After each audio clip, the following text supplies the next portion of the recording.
This is definitely not an area that should be even considered for development. That's the word from the Fish Island Community Alliance. Daryl Moody has our lead story. St. Augustine commissioners are considering a request to annex Fish Island Marina and 3 surrounding parcels. Fish Island Community Alliance member Elizabeth Smith opposes that plan. She says development is a bad idea. The area is extremely environmentally sensitive. I've seen dolphins, manatees, endangered and threatened birds in the area. Also, the surrounding areas are prone to flooding. Filling wetlands to build condos is not in the best interests of the community. The long-term ecosystem services provided by this land offsets any gain in tax revenue the city of St. Augustine would realize through annexation. The St. Augustine City Commission meets tonight at 5 o'clock. That meeting is open to the public. For St. Augustine's Local Morning News, I'm Daryl Moody. This local news is a service of your hometown Toyota dealer, Beaver Toyota US 1 St. Augustine, here to wow you.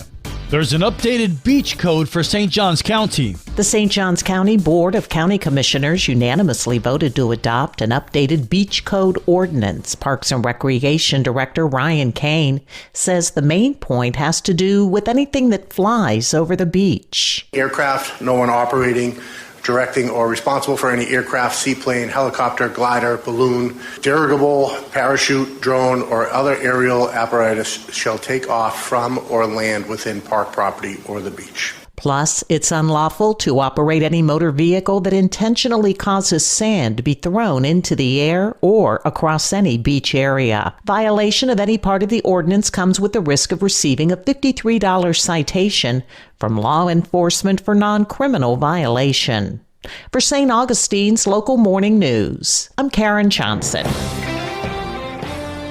Everybody he talked to was so excited and said, you just don't know how happy people are that the carousel's coming back. J.W. Brinkley is getting lots of support from his grandson as well as the community for bringing a carousel back to the ancient city. Liz Ryan spoke to him. It feels like there's a gaping hole at Davenport Park where the carousel used to be. J.W. Brinkley has made it his mission to replace it and has faced his share of naysayers, even his business partner. He said, you're going to lose your shirt. You got liability issues. So my grandson said, Poppy, I'll step up. I'll be your partner. His partner wasn't all wrong. He won't be getting rich from this carousel. We're doing it to break even and to raise money for Ronald McDonald House and Nemours Children's Hospital. He's having the 24-horse carousel custom made, but that wasn't his original plan. I tried to buy an antique, but somebody else bought it. The carousel will be on its way to St. Augustine soon. They ship the container next week. It'll be here in 4 weeks, and then it takes us about 5 to 6 days to put it together. So we're looking at somewhere around March the 1st. And who's going to put the carousel together? Well, I thought we'd get a couple six-packs and some of my buddies down there. Should have seen Corey's face when I told him me and my buddies are going to get some beer. Because, you know, he goes, I don't think you can put alcohol in the park. But I'm teasing. His grandson is custom building a ticket booth, and the city is stepping up to help make the park beautiful. They're going to put the electrical underground. J.W.'s inspiration for replacing the carousel at Davenport Park is his late wife. About a year ago, when my wife first got diagnosed, in my background, I just thought, you know what, I want to do something for the community that would tie her into it somehow. And she loved children.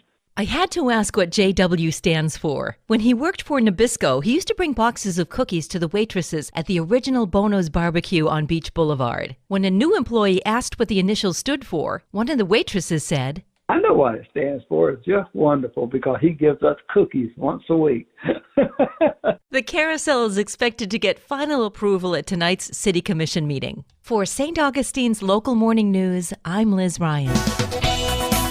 And now you're up to date with St. Augustine's Local Morning News. I'm Rich Carroll.